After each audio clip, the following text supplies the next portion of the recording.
All right, another day, another article about how video games promote violence, this time, perhaps unsurprisingly, from Vice's Motherboard blog, which seems determined to be like the new super agenda driven game journalism site with all the right, perfect storm components to make it just that.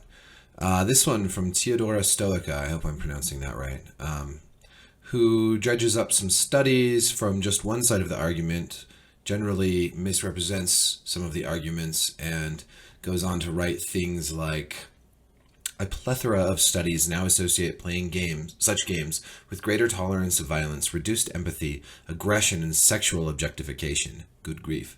Truly disturbing stuff. Compared with males who have not played violent video games, like who? First, who are these males? Like 90-year-olds?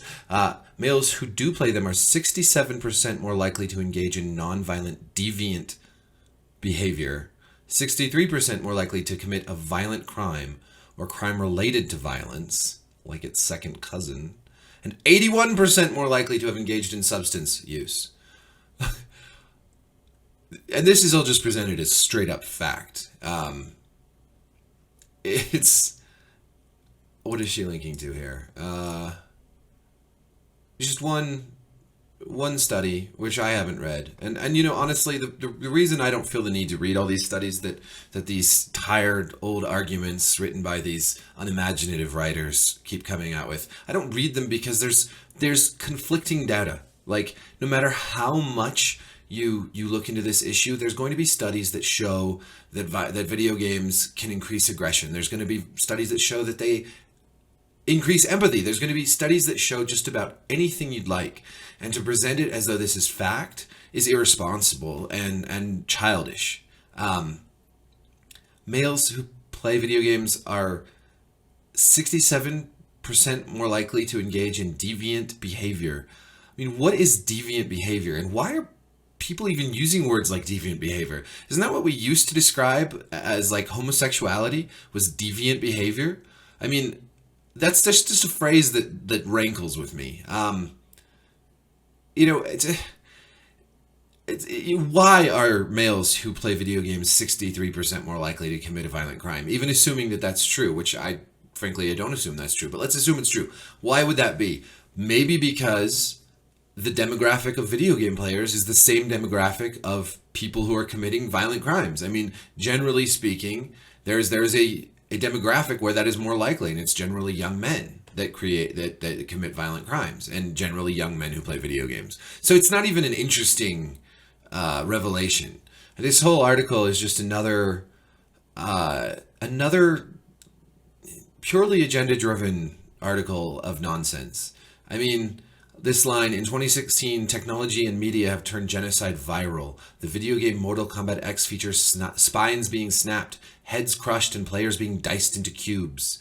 And then she goes on about hatred. I mean, Mortal Kombat's decades old. It's always featured spine snapping. It has nothing to do with it being 2016. I mean, yes, it's gotten more realistic, but frankly, to our brains, it's not much more realistic. When I saw Mortal Kombat for the first time in an arcade when I was a kid, it looked super realistic. And, as at that age, I wasn't allowed to play it. And that's because my parents wouldn't let me play violent games. I saw another article recently where a guy was shocked that this 10-year-old was talking about killing prostitutes in Grand Theft Auto. Yeah, you should be shocked not because that happens in Grand Theft Auto, but because the parents are letting their 10-year-old play Grand Theft Auto. I mean, have a little bit of responsibility. Like, take responsibility for what your kids play. I know it can be hard, but I mean, there's a lot of games for 10-year-olds out there, and Grand Theft Auto is not one of them. I mean, and that's my opinion. You do whatever you want. But if you're going to be offended by something, be offended by shitty parenting, not a game that lets you do anything you want. I mean, basically, that's what Grand Theft Auto is. It's a violence sim. It's a freedom sim. You get to be the villain a little bit, or at least the anti-hero. Oh, anyways, I just this has been going on forever and ever, and you can quote the studies all you like, but the fact is, violent crime has gone down in all first world nations. As prosperity has grown, and people have gotten more access to video games, violent crime has fallen. And now I'm not saying that that's a cause and effect. It could be completely unrelated. But even if that's true, like, how can anyone justify that millions of people playing video games today are somehow numb to violence? I think the only way that you can do that with a straight face is if you've never actually been in a violent situation. I mean, there is simply nothing like real violence in a video game. You may shoot, you may hack with a sword, but it's just not the same thing. And I've been in very few violent situations, but I have been in a couple, and really mostly as a kid. And they're actually kind of overwhelming, terrifying experiences in a lot of ways, even when they're pretty mundane. People who play video games aren't numb to violence, they're numb to video game violence. Put them in a situation with actual bullets firing. Put them in a situation where there's actual death on the line, which makes me think of Princess Bride. Anyways, put any of us gamers in that situation, and we will have a very different actual reaction to it. Of course, you can't study that nearly as easily because you can't put people into real violent situations and see how they react.